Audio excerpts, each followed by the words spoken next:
Պարոն նախարար, զինվորական ծառայության եւ զինծառայողի կարգավիճակի մասին օրենքում փոփոխություն կատարելու մասին կառավարության առաջարկը հիմնական զեկուցող Պաշտպանության նախարար Սուրեն Պապիկյան։ Պարոն նախարար, խնդրում։ Շնորհակալություն։ Հարգելի գործընկերներ,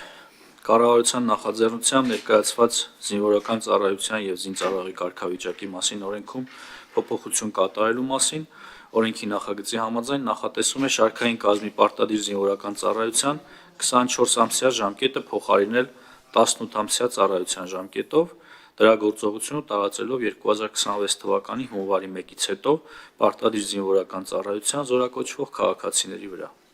2025 թվականի ձմեռային զորակոչի շրջանակներում զինված ուժերի համալրումը սկսվելու է 2026 թվականի հունվարի 7-ից, որի արդյունքում 18-ամսյա ժամկետով ծառայություն են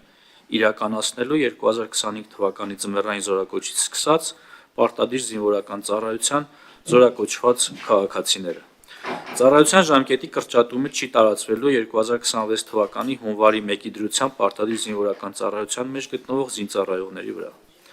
Շարքային կազմի պարտադիր զինվորական ծառայության ժամկետի կրճատումը հնարավոր է դարձել վերջին տարիներին պայմանագրային զինվորական ծառայության գրավչության ավելացման եւ ընդլայնման ուղղությամբ կատարված եւ շարունակական աշխատանքների շնորհիվ, այն է պաշտպան հայրենիաց ծրագիր, ատեստավորման համակարգ, արհեստավար սերժանտական համակարգ եւ այլն։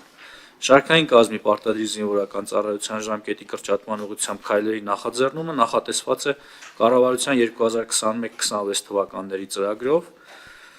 ինչպես նաեւ Հայաստանի Հանրապետության բանակի կերպափոխման հայեցակարգով։ Կառավարության կողմից առաջարկվել է նաեւ ազգային ժողովի կողմից օրենքի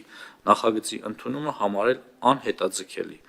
Հարգելի գործընկերներ, խնդրում եմ հավանություն տալ կառավարության առաջարկին։ Չմոռանաք հավանել տեսանյութը եւ բաժանորդագրվել Civic AM-ի YouTube-յան էջին։